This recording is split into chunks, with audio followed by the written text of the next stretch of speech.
Hi guys, welcome to the Palm Wine Podcast. I'm Sahara. And I'm Kwaku. And together we're the Palm Wine Podcast. You can follow us on Instagram at Palm Wine Podcast. And you can follow us on Twitter at Palm Wine Pod. And if you want to follow us individually, what? You can follow us at _the wilderness. Or you can follow us, or follow me personally, at Mr. K Gemfrey. On both Insta and the Tia on Twitter. Yeah, I'll make a Twitter soon. I'm not sure about Twitter, but I can't.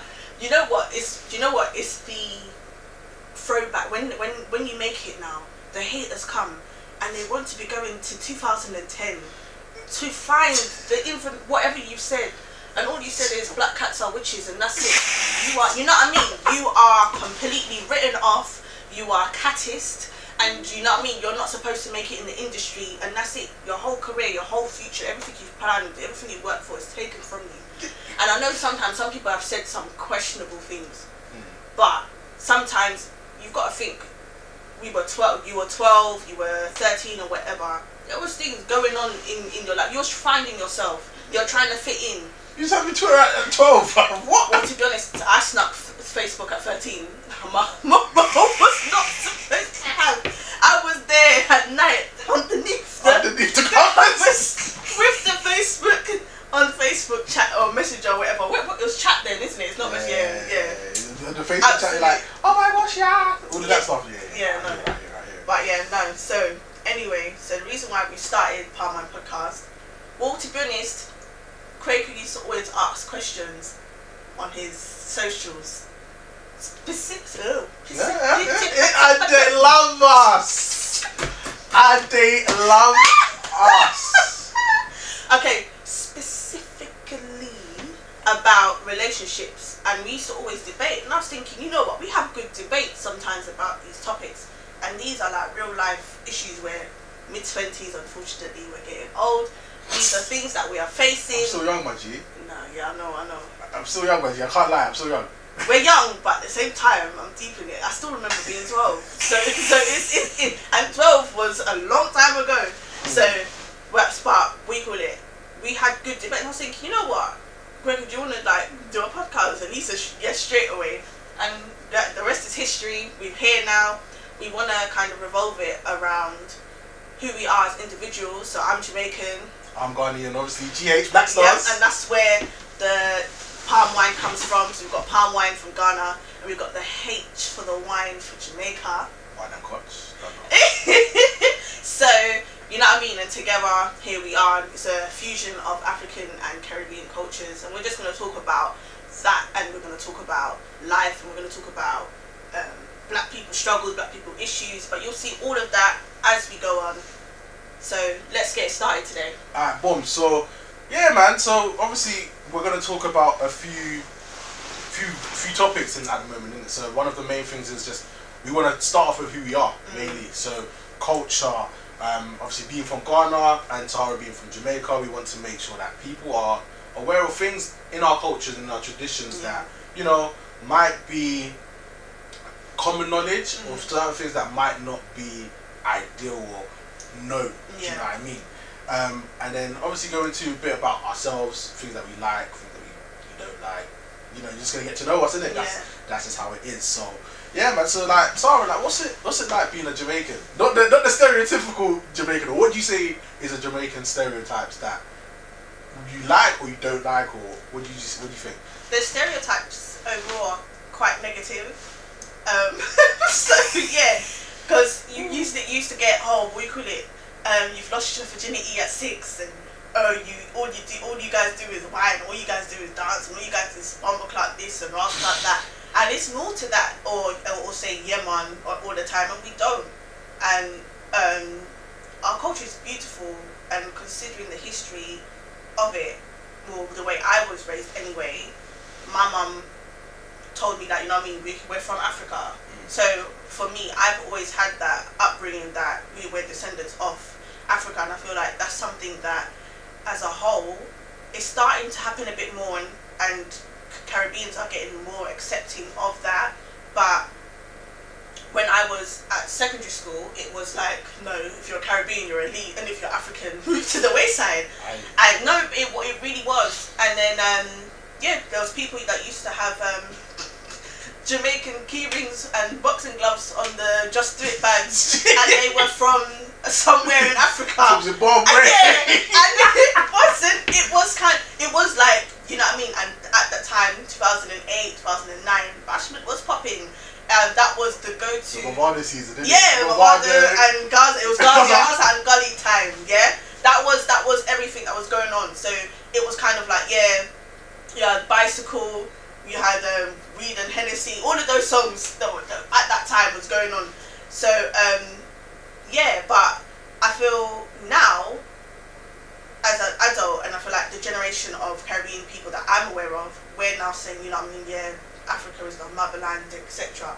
In secondary school, it wasn't like that.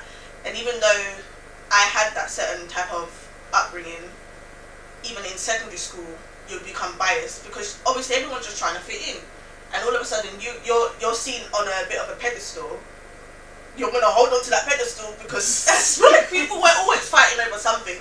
But now looking as an adult, it's almost like we need to just unite and work together. I love Africa. Been to Ghana myself, so and I need to go to Nigeria. I know my mum's been. I will go. You sure about Nigeria? Joking. I will go. Nigeria. I'll go. Tunisia, Morocco. I will go to these places. Egypt, definitely. I will go to these places because there's so much history that we'll never get to. It's like those stupid DNA tests or whatever. I find them a scam. My mum did one as well, and it said Congolese or whatever. I think Congolese was second actually. I was like, oh, that makes sense because my family loves to dance. So I was like, cool. But and I can't remember. I think Ghana was third. So my mum was upset, but she was happy because my mum secretly wants to be a Ghanaian. And I can't remember what was first.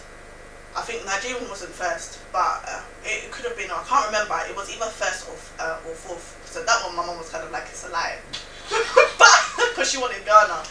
But they're a scam because they all just tell you it's all these percent. We will never truly know where we're from because everything's just been wiped out. We've seen it with the Windrush scandal that happened. We see this day-to-day life. They take away our history. You know what I mean? In Egypt, the nose are knocked off, and they'll be saying that Cleopatra looked like, what's the woman's name? Elizabeth Taylor. And it doesn't make sense. It's an African country. The reason why some of these African countries now have lighter skin is due to the rape and pillaging of our women and the killing of our men, and all that was left was the black women and children and the white men that was trying to take over the land. So yeah, I know I went off on a tangent there, but that's cool with it. But yeah, that's kind of my mindset anyway. So obviously, when it comes down to, as you said, like strictly Jamaicans, like what would you say is Jamaican culture? Like if you could tie Jamaican culture down to three things, what would you say they are? Music, food, and vibes.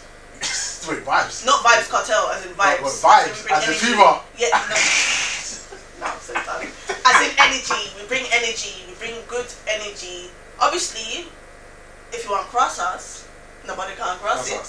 But yeah. Hey, that's a way. You see that? Yeah, that one there. Nobody can cross it. Nobody can cross it. But yeah, we call it. Overall, I'm telling you now, we call it.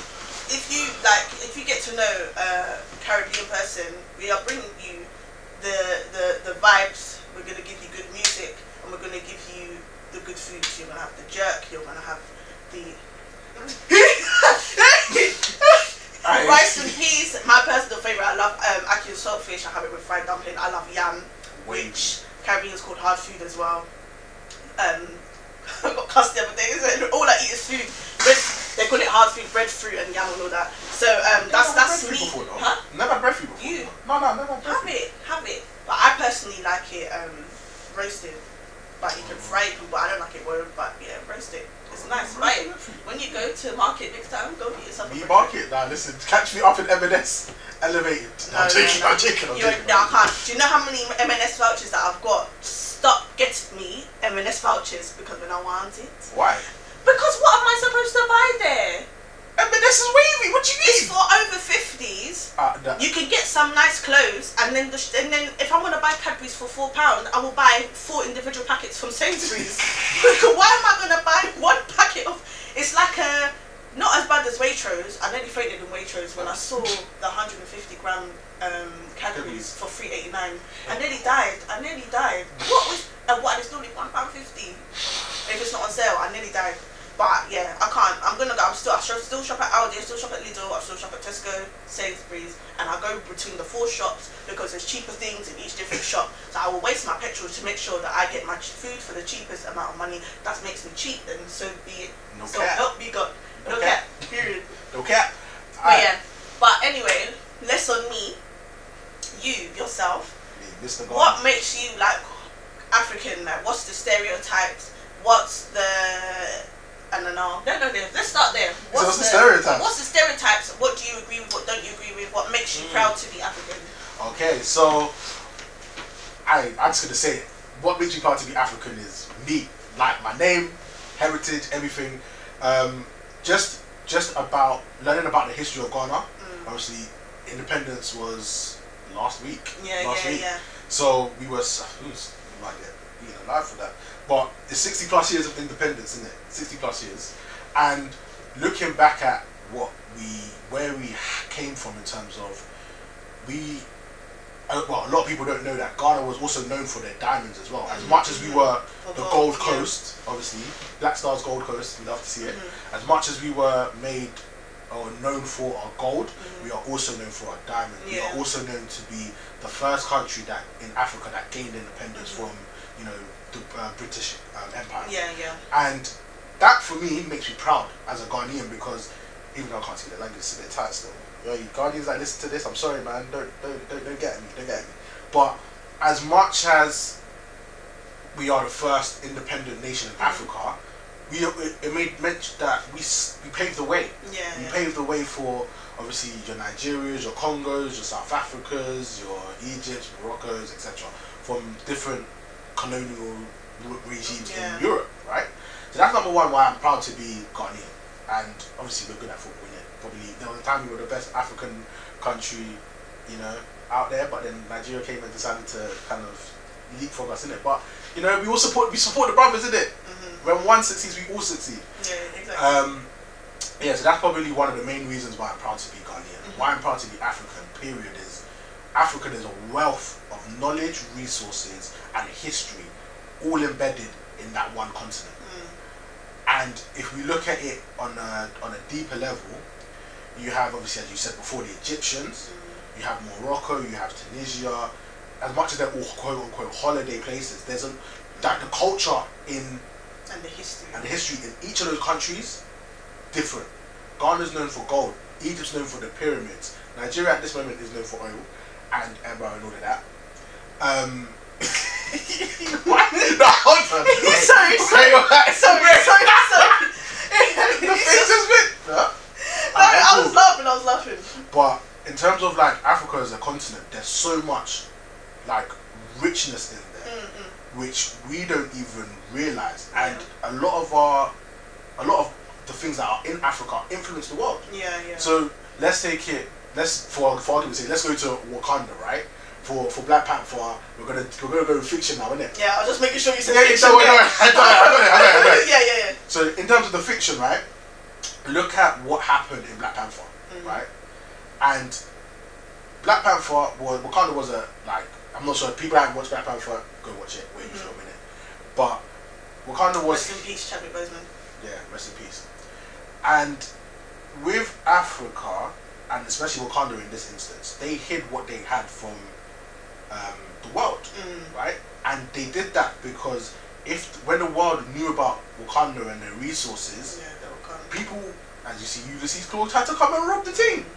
Do you know what I mean? But in also from that film, I was speaking to my boy about it the other day. From that film, when that came out, you saw so many people from different cultures, whether it be Jamaican or African or Caribbean, that wanted to express what it meant to be black. They had someone they could look up to as a black superhero.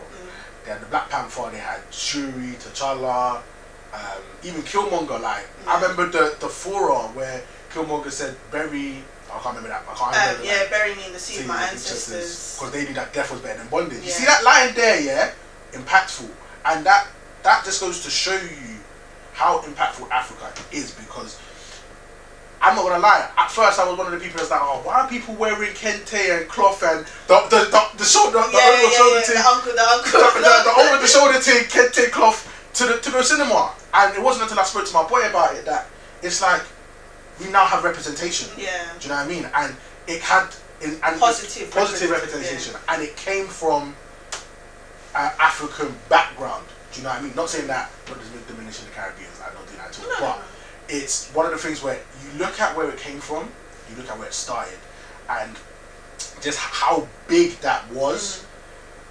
It's amazing. Do you know what I mean? So that's why I'm proud to be African. Number one, Ghanaian culture and stereotypes. All we love is egg with stew. No lie. Egg with rice. Shout out to my family friend I went exposed. Who showed me that Nkona bangs on egg. Wow. Egg. There's pepper sauce Nkona, that West Indian pepper sauce you can get from. They were like, yeah, blast the Nkona for the egg. I can't remember if it was scrambled or boiled. I can't remember what was. Probably scrambled. And they were putting it, and I was thinking, I like pepper, so let me try it. Life changed. Now everything, and that's from a Ghanaian. I'm not even gonna lie. You guys love egg, and I don't know why. Because egg is wavy. Don't know why. What? Spinach stew and egg. I was gonna say peanut butter egg. You can't do that, boy. You can't do it. I've had that before. You can't do that with egg. You can't do that egg. But stew and egg, rice and stew and egg. Listen. What? Why? Is it just protein for banter? Listen, because this. Now you understand why Ghanaian men are wham. Do you know what I mean? Don't let me think of the memes on Instagram, please. No, you're gonna kill me today. I'm so done. The things that I've seen when they say, but yeah, no. Nah, Ghanaians and egg. That is one big thing. Like every time I remember I was on the TL. There was one day, and it was just bare egg chunks flying. It was like, "Oh, Ghanaian, what's your favorite meal?" Eggs. What? Candy cream eggs. I was thinking, listen. You don't need to stop this, man. Just stop it. It's long. We know Ghanaians love eggs. But yeah, do you know what? I agree with it. Because me at home, a good piece of rice and stew with egg on the side, a bit of plantain. Yes, it's plantain. No, we're not going to do that because this is just going on for generations. Let's break the curse now. It's plantain. You say it how you want to say it. You say plantain, which doesn't even, it sounds, and we'll say plantain. And we'll just leave it as that. I don't want to argue. I don't want to argue. Agree to disagree next. Say no more. I like it there. Maturity. Maturity. Grown. Love that. Yeah. Love that. But yeah, so obviously the egg thing, one of the stereotypes which I can't lie, I agree with. Ghanaians are generally very friendly. That's a stereotype I've heard. And me, I'm not even going to deny it. We are in it. It is what it is, no cap. But the third one, I'm just trying to think of one that has been... Alright. Ghanaian men are stingy. That's one that I've heard in it. Bears. That's just thrown out the TL. And it's peak. But again, I disagree with that. I disagree with that. It could be. No, but I feel like. Come again? No. Talk about Willis. I wouldn't. No, stop saying this. I haven't heard. I would say, what you call it, more so. How to easily summarize it for you, because I think stereotypes wise, they tend to focus on. You okay? Yeah, I was checking something. Stereotypes wise, they tend to focus on like the food or like jollof rice. It always brings in another country. So to make it easier for you, like you asked me, the 3 words for you that describes Ghana or comes to mind if you think of Ghana. Gold. Azonto. Listen, and a hip life. Hip life is... What's hip life? Listen, that's the old school Ghanaian tunes. So you got your Daddy Lumbers. Now you don't know that one? It's like. But there's bare, like, it's old school. That one, yeah.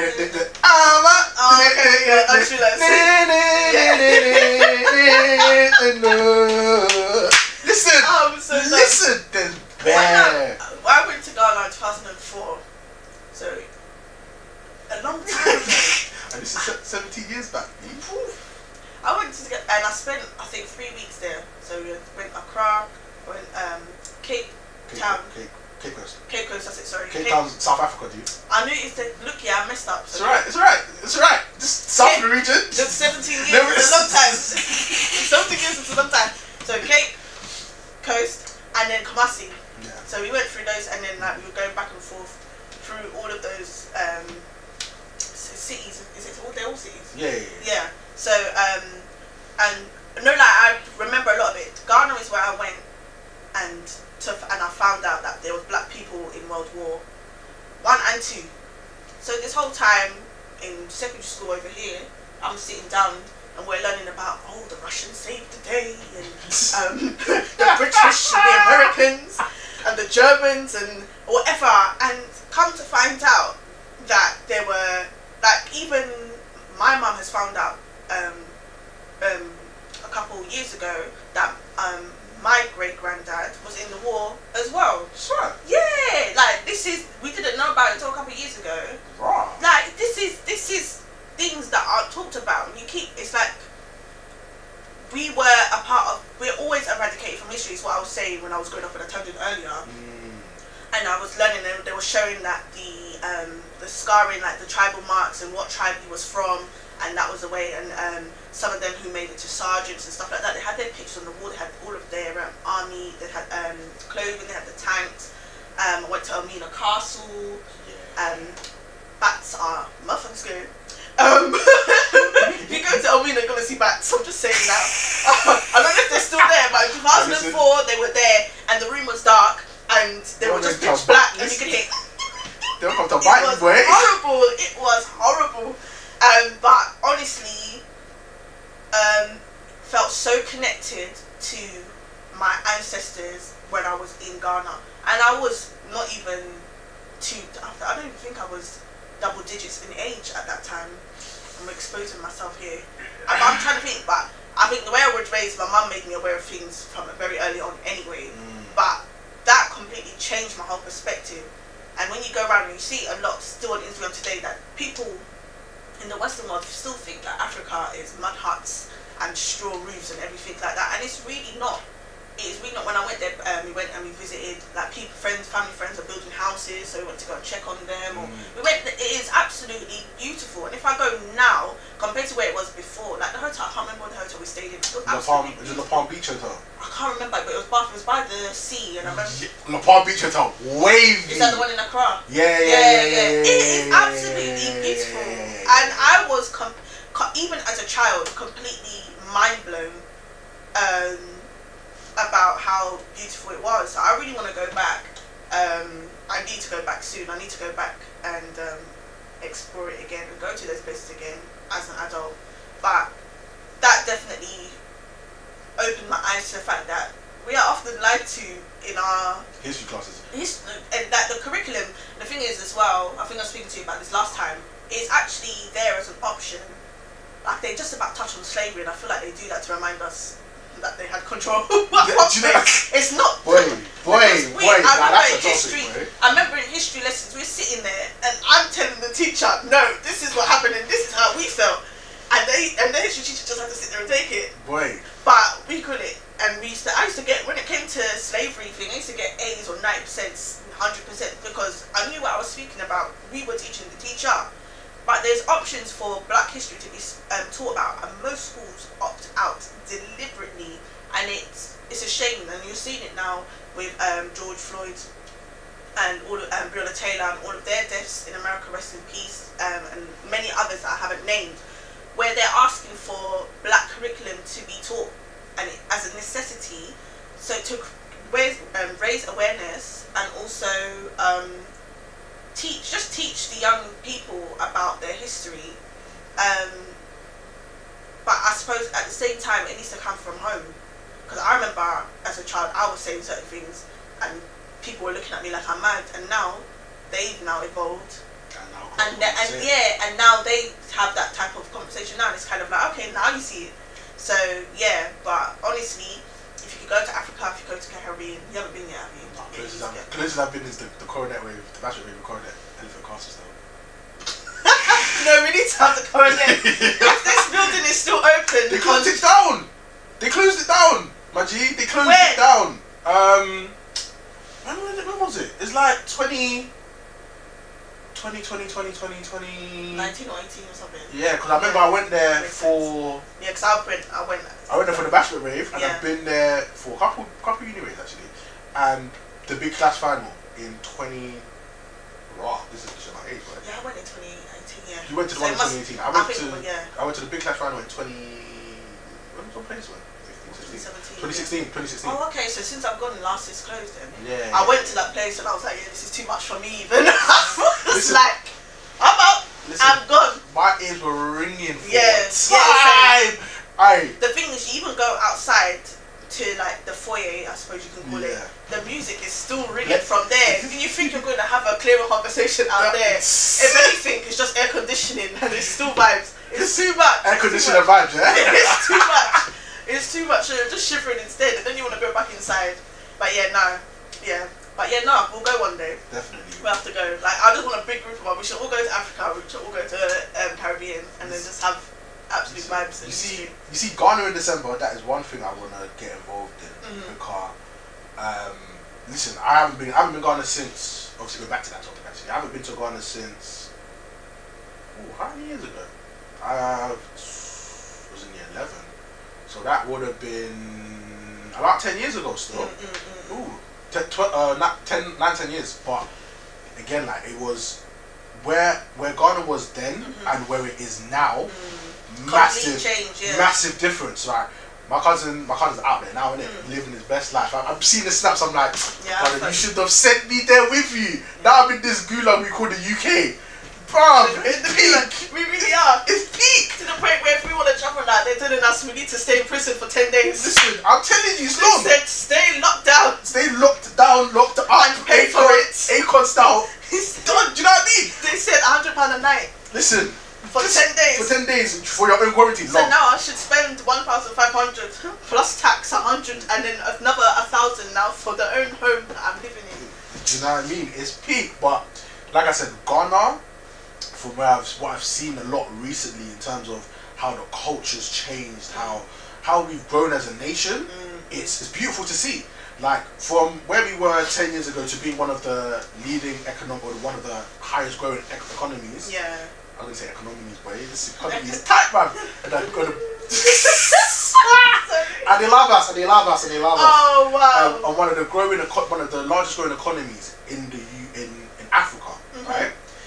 To see where we've come from and where we're growing, it's beautiful. And there's so much. I was having a conversation with one of my friends actually, and we were talking about Mrs. as well. We were talking about. The growth in Africa, how we can invest, how we can invest in Africa, and like how we can make our businesses grow. Yeah. Because a lot of us, if you look at it, that's another stereotype actually. A lot of our parents and our parents' generation will send money back home to Ghana to build houses, but never actually go back there to live. And I always. Why though? It's so. Do you know what? I look at it from I was having this conversation with Mum actually as well, and it's. Because I think it's a multifaceted thing actually. It's number one, they want to have the status of I've built this, it's my land, it's going to be for my kids, my kids' kids. It comes across that way, not even to sound negative or whatever. It comes across as okay, I'm over here, and there's the stereotype that because you're in the Western world, America, UK, you've made it.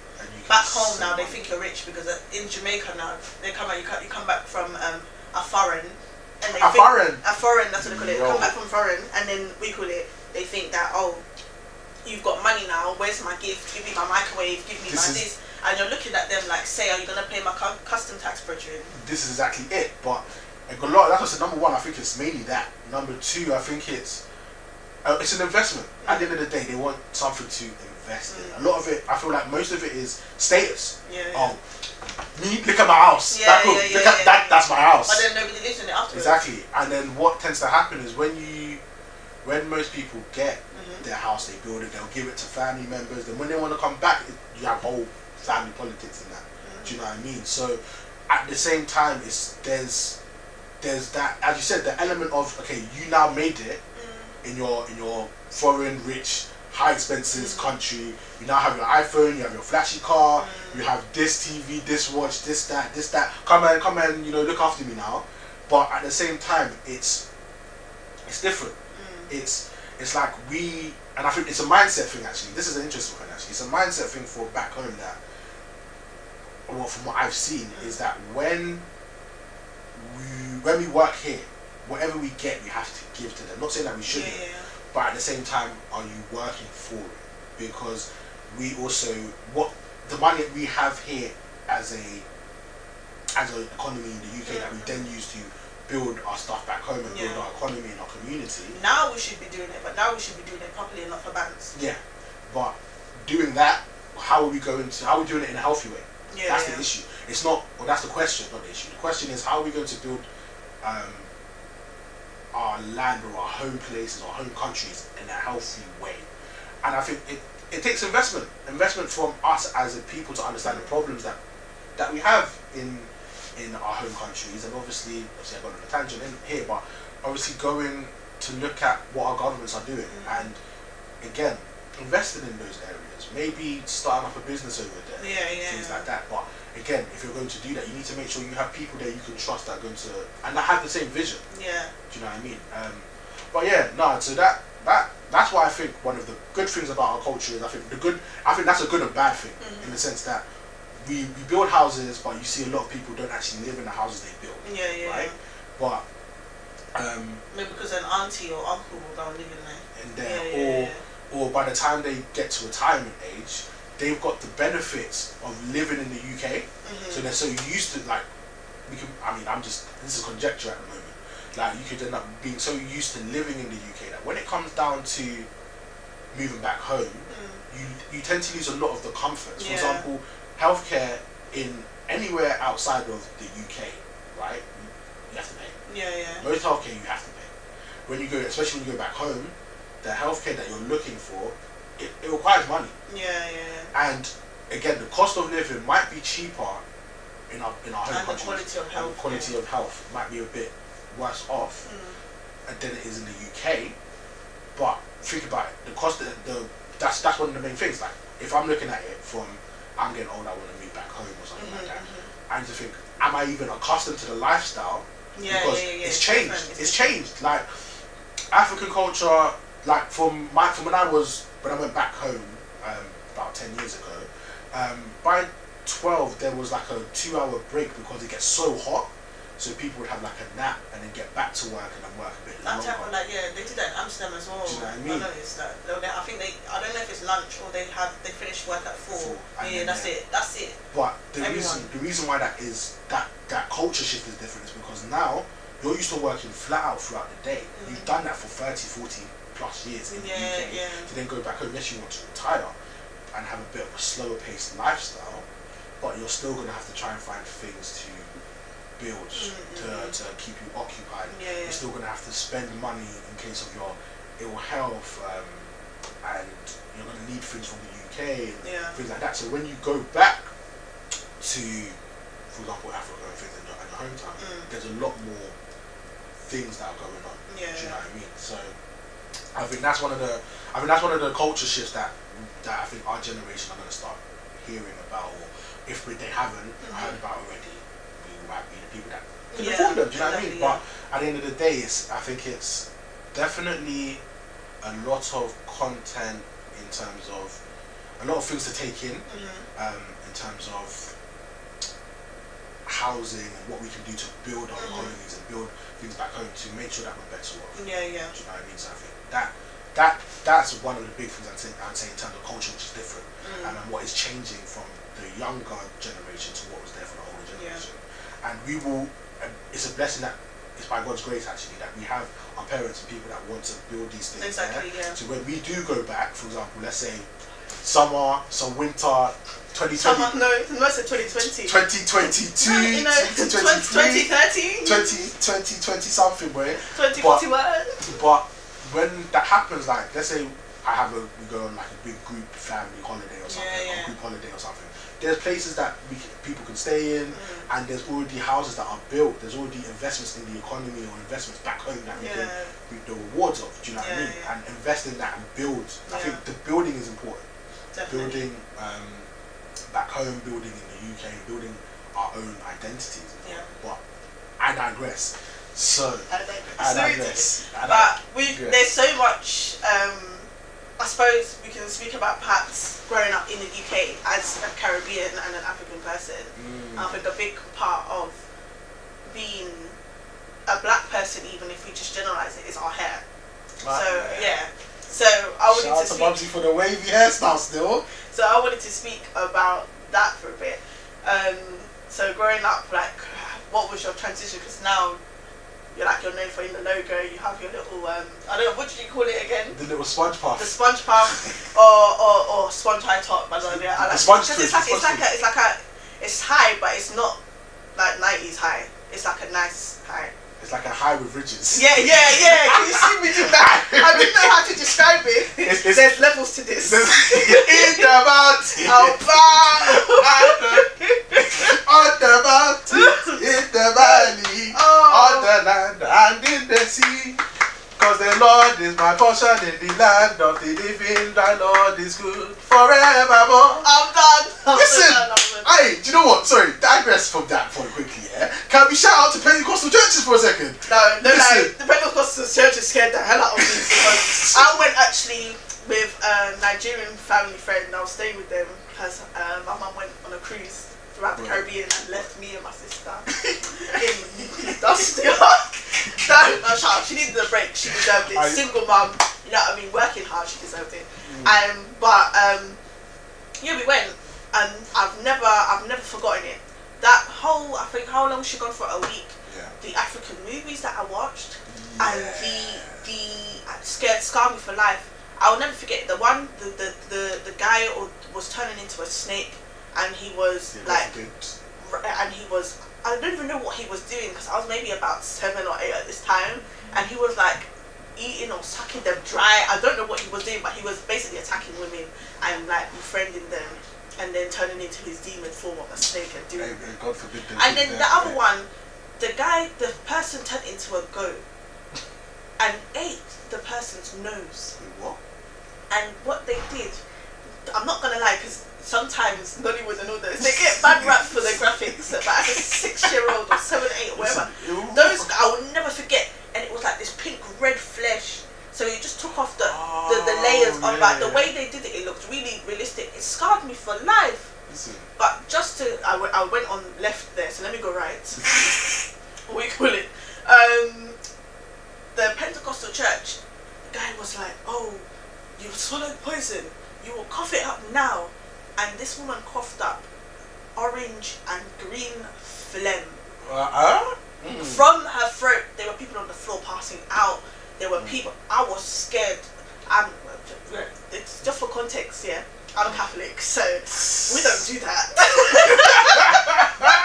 We're there with the hymn book, you know what I mean? Abba, Father, and sitting there, and we just sit there. We kneel, we do a little bit of thing, and sometimes. Now in my area anyway, there's Nigerian priests, so they mix a little bit of the Pentecostal worship part of it, which is singing. Shout out, that what you're saying. The singing, the songs are really good, and they're very uplifting, and you get in your feelings and whatever. You just want to worship.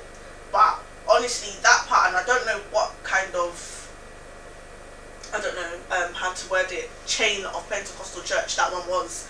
But that one, I would never go to a Pentecostal church again. And that match lasted for 4 hours. My auntie had the audacity. Auntie, obviously, she wasn't blood relative, but you know, we all said auntie and uncle. Even though it's a different culture, everybody's mum's friend. Oh, hello, auntie. Mum's friend. Hello, uncle. Okay, feeling. That's actually shared across both cultures, actually. Yeah. Shows respect. No, but then my African friends used to be like, oh, like when I was meeting their mums or dads for the first time, I'll say, hi, auntie, hi, uncle. I was thinking, brethren, I say the same thing. Like, it's not that much different. You know what I mean? There was even a thing going around. I was speaking about it with my one of my girlfriends just this week actually, and it's talking about how patois is derived from certain African words, and they were dumpy. I think unu came up, like when we say you, like unu have to do this and unu have to do that. Duppy came from a Ghanaian word, and I think unu was Igbo. I think when they were saying as well, and it's kind of like, you know what I mean. Stop forgetting the history behind everything. We still do quite a lot of things similarly, but to rewind back into what I was saying, you go. So like auntie had the audacity at the end of church just to give a Capri Sun and a British tea biscuit, thinking after 4 hours, considering that we hadn't even had time for breakfast because we were late. Oh my gosh. The Capri Sun and the rich tea biscuit. And them Capri Suns last 10 seconds, boy. It's I one. was And it's done. hungry for 4 hours and didn't know what was going on, but just being scared out of my life. The church is too long. Catholic church, you're out 2 hours. before. An hour. An hour on a normal mass. If it's like an event like Easter or Christmas or whatever, I can go up until 2 hours. But you know, you're like, okay, I'll forgive it this time. You know, I mean, it's Jesus' birthday or whatever. You know, you're mentally prepared for it. Pentecostal church or other churches, it fluctuates. And I really don't care for that lunch that's upstairs. Let me go home. You've taken my whole Sunday. I'm tired. I want to go home. And then everybody has to talk to the priest, or because it happens in Catholic as well, or the pastor. After and it's like, I just want to leave, and it's slaloming between the people to come out of the church so you can drive. And then you're stuck in the car park. This is slaloming. You're stuck. So it's like, what's the point? You're rushing to leave. You have to just stay there. Your day is gone. You just have to accept it. You just about get home in time to eat the dinner or whatever that your mum cooked the night before or auntie cooked the night before, ready for this day because you knew she ain't gonna do it today. Yeah. And it's a day. Like obviously we call it all praise be to God. God is good and all the time. God is great, etc., etc. I just can't do it. I can't do it. I don't know for you yourself. Listen, you're saying shout out to the Pentecostal sons, but you're not. Let's put it like this, yeah. For me, I've obviously been born and raised in the church, still Christian. Yeah. Christian. You know, I have to make sure that. Yeah. Stay there. But I've been into a range of different churches. Do you know what I mean? So which one most resided with you? I would definitely say my childhood church, because I still got a lot of my friends from that church. That's what's good about the church, because you have your Sunday school, which I think is it's good for building like the faith and building up like our Christianity and our walk with God. Do you know what I mean? But that's where you also find the judgmental tones as well. Yeah, but then personally. Yeah, I mean that's a personal problem. Yeah, that was personally. I'm joking. But no, in terms of churches, the Pentecostal churches were good for me to experience, like as you said, so the things you see in terms of like the deliverance service, the more spiritual side of Christianity, and it was a big thing for me to see, because again, at a similar age, my mom, my family used to go to a lot of Pentecostal churches, so we would go to our normal Sunday church services, which would be with like, how do I put this, it would be your more traditional services, and then on like Friday nights, we'd do the night vigil thing, and it would be from 10 till 5 a.m. These times, you will see the youth in the church just passed out, like flat planking on the chair. Yeah, they do. Because it's long, like it's a long service. Do you know what I mean? But and then the child at the back with the Capri Sun and the rich TV. And in the middle of the service, the priest or the pastor saying the prayer, and all you can hear is. And they open the workers' packet of crisps. I was like, shh. Why are you making noise? I can't do it. But no, like Pentecostal church opened up my eyes to a lot of things in terms of Christianity and deliverance and things along those lines, right? And it made me, obviously you get, like, when the Pentecostal church goes off, with the praise and worship, they go off. Like, you're out here thinking you're zankuing, you're raving, but you're giving praise to God. Do you know what I mean? You're praising Jesus. And at the end of the day, like, for me, I'm somebody that loves to dance. Do you know what I mean? I'm somebody that loves to dance, loves music, loves positive energy, good vibes. So when it comes down to Pentecostal churches, it gave me what I was missing from my other church. And funnily enough, we digress onto church. I just think it's a good topic, but it's part of it's a huge part of our culture. Do you know what I mean? So a lot of, when I look at it, it then makes me understand where a lot of our vibes and our energy comes from, because back home, again, back in Africa, when you look at the way they will dance, you see the hankies, like waving the hankies, oh my God, it's good, hey, you know, like that. So you get all of that vibe, that energy, and when you try to bring it into a traditional church, right, you won't get that. And I think that is something where our cultures have added to how we live in London, for example. Yeah. But yeah, in terms of Pentecostal churches, similar experiences. But after a while, it used to scare me. It used to scare me at first, and then I'm still scarred. And then I got used to it. I was like, okay, I've been here enough times. I've seen enough of these things. I kind of know what's happening. Yeah. But it doesn't mean it's bad. Yeah. It's a different form of church. Caribbean people, because Pentecostal, I would say, is more so towards the African side. So Caribbean people is either Seventh-day Adventist or Baptist or Evangelist. Yeah. Seventh-day Adventist is the top one. If you sit here, Caribbean person say, I don't eat pork, the Seventh-day Adventist, they Muslim. So 9 times out of 10, that's the reason. Some of them are Muslim, but 9 times out of 10 is that's why. Or the other 0.5% is just by choice. And then actually, side note, sorry, that is true. Would you say not true? Well, that's a proper question. But do Rastafarians eat pork? They don't eat pork either, or shellfish. I can't remember entirely, but some of them are vegan or vegetarian, to be honest. Oh, some of them are actually like they don't refrain from meat at all, and some of them do eat meat, but definitely will not eat pork. If they so some, if they do, that's their choice. But the ones that I know of don't eat pork. I know of some that still curry up some chicken, so and do their jerk and stuff. Curry chicken, yeah.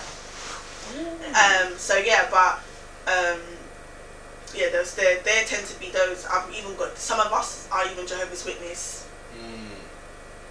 Oh no! Wait! We need to address that look. Where's that coming from? It's just the whole stereotype with Jehovah's Witness. That was what I was thinking when they would like to ring your doorbell. On the Saturday. Do you want to talk about our Lord and Savior Jesus Christ?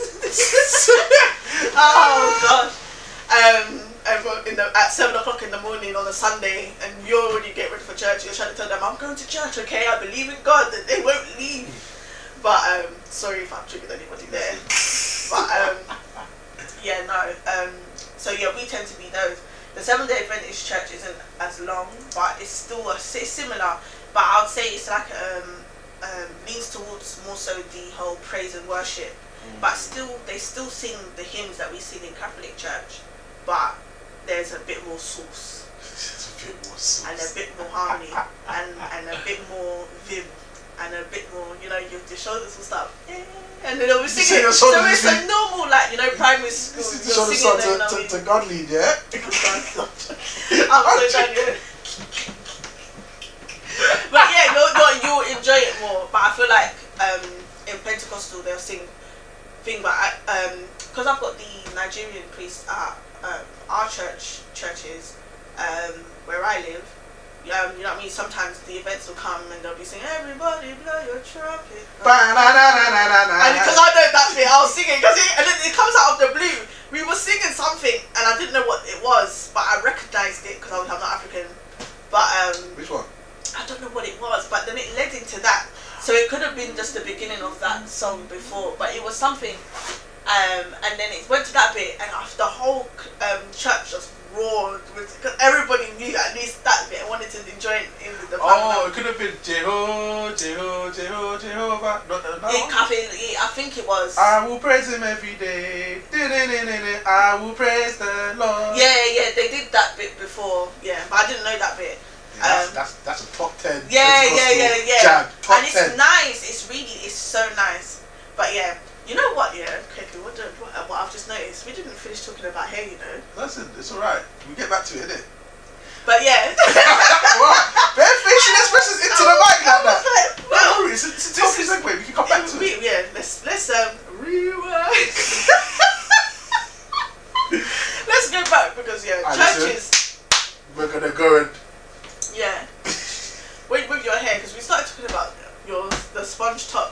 What did we say? That there's layers to this, and I don't know how we left that conversation. Oh, because I was singing on the mountains and the valleys. Oh, that's how we got there. Wow! You see, this is what happens. Quick, and I can talk for days. To be honest, it will never stop. But yeah, so your hairstyle. So where was you at primary school to where you got to now? Basically, that's what I'm asking. Oh, for my hairstyle. Yeah. Alright, say no more. So alright, so boom, with the hair, I was bold. Like I knew it. I came out the I have my theory. with a slap head, and then it's funny because my mum's been a hairdresser from before my older sister was born. She's loved doing hair. But as growing up, my sister was like, you this boy, if you ever grow your hair, yeah, and you try to, no plaits, no canos, nothing. But why is that? Because I remember growing up, the African kids, more so, they would literally come in with that level 0 buzz cut, full skinny shit, coming into school with no hair, and sometimes they'll be patchy, the patchy ones, and I'm so sorry, and obviously, you know what I mean, forgiveness to your parents. Because they did it themselves. Yeah. And it was patchy. And they had to come into school with that, and their hairline was gone. And there was one bit where they didn't level it up here, so maybe they had a 0.5 and then a 0, then a 1. And they come into school, but what is it about, I think, not having hair? I think from a cultural perspective, back home, especially in our parents' generation, they didn't have those extravagant hairstyles. Because, again, when you go to work, it's traditional. You have your low cut, you have your fade. You go to work, that's it. You don't. But even fades, was something they allow once you get to like teenager, because then you start to probably go home and say, "No, mum," you know what I mean? Oh, like this trimming banging. To Letitia, and you're like Quisha, Shaniqua, all of that. You know what I mean? Or Ayo's giving me the eye out in school. Or AJ, Adwa, and you know what I mean? And you're trying to impress this person, and you know with your slapping you're not gonna think, so you finally speak up, and it's finally allowed at that point. But it's like, but I don't get why, because I don't know where Caribbean boys tend to, I don't know what it is. Caterers, flats, box braids. The one is that I said I'll do the same. If I'll probably grow my son's hair for a bit and then cut it off. But if I have a son, God willing, of course I do what I want. But yeah, so I'll probably grow his hair for a bit, and get the little piercings and things like that. Those things, it's like forbidden. And then when you come into this age now, if you dare say tattoo, but I don't. So it's basically just based on tradition. So traditionally, I think when it comes to, so I didn't mean to cut you off there. No. Traditionally, when it comes to hairstyles, I think growing up from my household, like my mum was just very much like, mum and my sister were very much like, this is what a man looks like. Men don't generally have wild hairstyles. From the men you see on TV, if they're black, they have short hairstyles. The tradition back in the day was your high tops, like in the 70s, 70s, 90s. Well, 90s was your 70s was your Afro bar. 90s was your high top with your like the box high top of that, and then you had your fade from there. So I think from that generation, obviously, as time went on, the high top started dying down, and we started going back into the normal low cuts, the low fades. As you can even see it in how, again, as you said, how did I get to my hairstyle now? So, I'm going to paraphrase the story, but throughout primary school to secondary school, and even first year of uni actually, my sister said, "Do not grow in your hair, you're not getting an ear piercing, and don't you dare think about getting a tattoo in it." Mum and my sister were very much like militant on that, and my dad was just like, "Okay, that's what you said." Yeah. Okay, fine. So, and my dad has always been someone that has had low hair. So, I think maybe from that time that my dad just had low hair. My dad was very well dressed. So low hair, barely even had a fade. The maximum he went to was like a 1.5 or something like that. Man. I just went, shoot, anything higher than that, cuts it off. So from then, that's probably where it started. And then when I got into uni, I started to see different hairstyles. I was like, oh, so like obviously I've seen the boys at school just have their big afros, the high tops, their plaits and their... Because it's limited. It's limited. And we're suppressed to express ourselves. We digress. I ain't seen it all. But then so when I got to uni, that's when I started experimenting. So I think my second year or back into my first year of uni, that's when I started doing all my jerry curls and my texturizing of my hair. Because I'd seen guys do it, and I was like, do you know what? The top of the hair looking texturized is actually a nice look. I think I can pull it off. So I kept to that for about 2-3 years, and it worked. But then I got tough African hair, boy. So tutus now after a week, that texturizer's already sweated out. My hair's gone back to being puffy, and I have to cut it off or texturize it again. And that always becomes long for my hair. It's not healthy, innit? So then, obviously learned this from my mum. Shout out mumsy. And then after that, I got into placement year. Was it placement year? Or final year? And that's when you start to see all of the gel twists. Oh yeah. So what happened from then is that I just grew my hair. Like, naturally, I was just in a place where I was like, okay, mum, do you know what? I was challenging mum. I was like, mum, do I have enough hair to try to twist? This, because I want to see how it works. I didn't have enough at the time. When they look like worms at the beginning. They look like, I mean, not sure if you see my hair here in it, but like they look like worms in the beginning. Yeah. But over time, my hair got longer, and I just started to experiment with different things. And then, for my final year of uni, I had gel twists. Like that was my go-to. If you see Kwaku, he's got gel twists in his hair. Yeah. And then it's only when I would outgrow it, then I'd start using the sponge. Oh, okay. And I saw my boy, one of my boys, he used to have the sponge thing, and I was like, I can't lie, like it gives the same kind of effect as the Jerry curls without actually going through the long process of texturizing. When I used to put gel in it, sponge it, boom. And that was the hairstyle that you saw most of the guys have from about 2017 up until pretty much now. Yeah. But then now I just started to do, again, obviously lockdown helps me, innit? And not having a mum that's a hairdresser during lockdown, my hairstyle changing every single week. And I think because what helped is that I decided to start looking after my own hair, like my beard and stuff like that. I think my beard now, I cut it off once a week. Moment of silence. But listen, let me shut my mouth a little bit. Bring it weird. But yeah, so from then on, my mum was just like, yeah, cool. Like, I want to experiment because she has a lot of boys that she does hair, and it starts to become a natural trend. It starts to become in fashion with your ASAP Rockies and people in mainstream media are doing these hairstyles. Your Daniel Kaluuya's, your Chadwick Boseman, rest in peace, and all of those black hairstyles and stuff like that were this different from what we'd seen growing up in the 20s, and your Ushers and your Trey Songz, your Waves and stuff like that. It then started to take a different take. So I feel like that though was embracing culture and embracing our individuality, because that is that whole thing of it's traditional. It's traditional because that was the way in which our parents or our grandparents more so had to get work, had to get jobs. They were told, you know what I mean, reading something about slavery or just after slavery was abolished, and black women were forced to wear scarves because white women were allegedly at the time jealous of the texture of our hair, because they felt it was a point, among other stuff, to why their men would, or their husbands were looking at black women at the time. And it's just kind of like, can you just let us live in peace? Sorry. that was just that one. You see that one, yeah? That came from the chest. That came from deep within. Like, what? I just can't. But it's just ridiculous. And it's like now the fight is, locks are professional, and things like that. And it's like, why can't we just be ourselves? You can see someone with dreadlocks or whatever. My mum and my sister, they've got sister locks. I used to have sister locks, but I cut mine off. They're like thinner ones.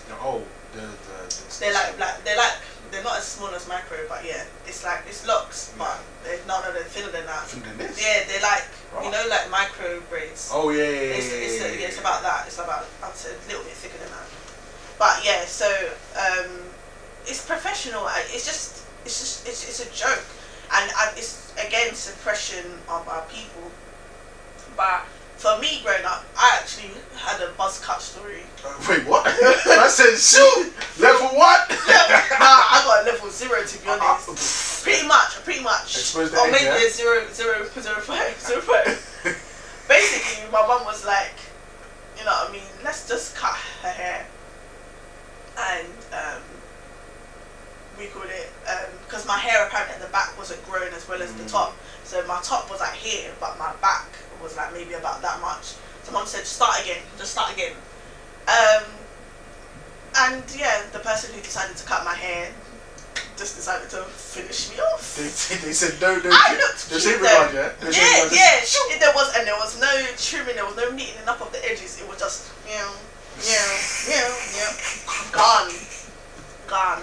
And but this happened when I was about 3 or 4. I think just before I started uni, so my hair grew back by the time I started reception, which was calm. I had the beads, which is very typical of Caribbean culture. So, I had the beads. I used to have those. I put red, yellow, and green. I put red, black, yellow, and green for the red colours. I did all these different colours. And my mum used to have the little set, and I'll choose the colours each time. I love the beads hairstyle. I had the baubles. I've had the cow horns. And the chatterbox. I didn't have them actually. My sister did. I don't know why I didn't have them, but probably because my hair was short at the time. And then by the time it came to where my hair had grown again, I was in primary school reception, and my hair was long enough to cater and do styles and stuff like that. So I went through all of that stage, and I think just before the end of primary school I got sister locks, and I had them up until 16, and I just wanted a fresh start. I think I tried dyeing them, I'd cut them, I'd done this and I'd done that, and I was just bored of it. And I think I have seen how my friends who at the time were predominantly African were expressing themselves with the braids and stuff like that. I was thinking, I want to do that, I want to try that, so that's what I did. However, I wish I'd started with knowledge, because black hair ain't no joke. And black hair was different. I spent my life, a good portion of my life, watching YouTube, trying to work out what hair type my hair was and whatever. I'd say I'd only grips it now, and I say grips it. Whoa, bro. Grips it. What is good? I've only I don't even know what word to use now. I'm gonna use it again. We're not here. Well, scaffolding, yeah. No. The scaffolding comment. Last time he asked me what's under the wig, and I said scaffolding. Right, so but it is when you have, so I kind of thought, you know what I mean, I can cut my hair now and just throw a wig on or do this and whatever, and I said to Gregory, you know what I mean, it's like scaffolding. You're putting up the what do you, I don't know, the building structures that you need, so the cameras is the scaffolding, and the pins and or the wig combs or whatever, to make sure it's secure. Sorry, this guy is creepy. Do you know what? It's just the image of scaffolding. Like, can we deep it? You know? I'm not laughing. No, that laugh is killing me. Remember, when you're laughing, all I can hear is the cleaning bottle, the flash, the flash. Stop it. No, your laugh is actually saving me. But but it is, because it's that foundation. You use the foundation that you made. Yeah? So the scaffolding. Yeah, for the scaffolding. And then once you got all the bobby pins or whatever, so when you see your girl or any woman with a weave or a wig on her head, appreciate it, especially if it's a good one. If it's not a good one, the scaffolding is a bit left. And even me, I had to leave the wig scene for a bit, and I've since like the. You okay? You need a minute. No, sorry, it's the scaffolding. So it does. Because even I had to leave, because when lockdown happened, I was like, you know what, I'm not going to wear a wig, I'm just going to try and see if my hair can grow longer, because it kind of got stagnant, it was like here. And I was like, you know what, we're not there, it was maybe about just under like mid-neck. And I was thinking, look, I've been here since I cut off my locks, and I was starting off like here. And it wasn't growing past that, and I was thinking, I need to stop wearing the wigs and the weaves perhaps, maybe it's not the way, because some people can grow their hair with wigs and weaves. Mine wasn't working like that. I feel like mine needed the oxygen to grow, because now the length that I'm at now and the thickness that I'm at now is different compared to if I hadn't made that choice. But once frontals came out, that was a whole new level for me that I wasn't ready for, and trying to make sure the lace wasn't showing and make sure the lift it's not lifting, and I'm allergic to everything, so I wasn't going to use the glue, and got to be, and it was so high maintenance. It was just long. It was long. So when you see the swoop, the swoop, and literally, and it looks good, and it's a wig or a weave. Appreciate it because it does not take. Some people can do it and they're so good in like 10 minutes or 20 minutes. But for me, it was just taking too long, and I was thinking, you know what? Let me just embrace my natural hair. Let me try and get it to grow and get thicker. What was I gonna say? So yeah, no, like I definitely appreciate it from afar, but now I'm like, this isn't for me. Don't do it because I can't be here, and you can see that little triangle where I haven't got it right at the front, and it was embarrassing. Because people wouldn't notice. I would notice it for myself, and then people around you aren't saying anything. I'm like, okay, you guys are just lying to me. Or the lace was the wrong color and the flash went off.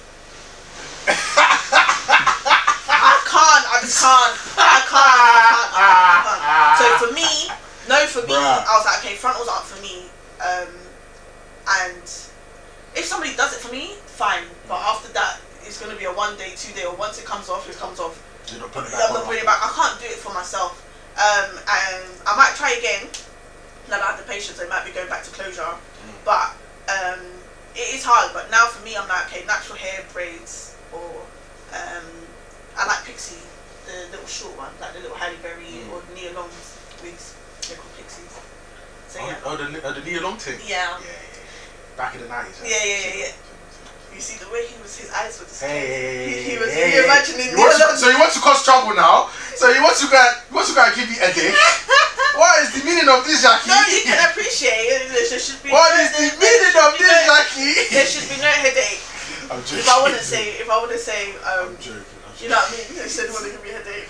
What to keep me a headache, Jackie? I'm done. Don't cry no back. I'm done. He said don't cry no back.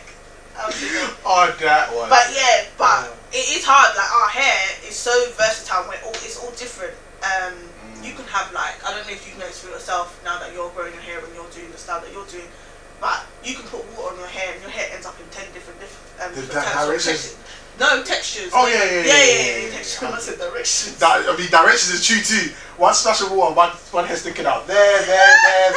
One sleep without the do-rag on there. Yeah, the hair's all over the gap. Yeah, finished. I'm looking like the Angelica doll from Rugrats, bro. Do you know what? I don't know if you saw this real quickly. I don't know if you saw the meme that was going around of the bonnet or the satin scarf that was coming up during the sleep.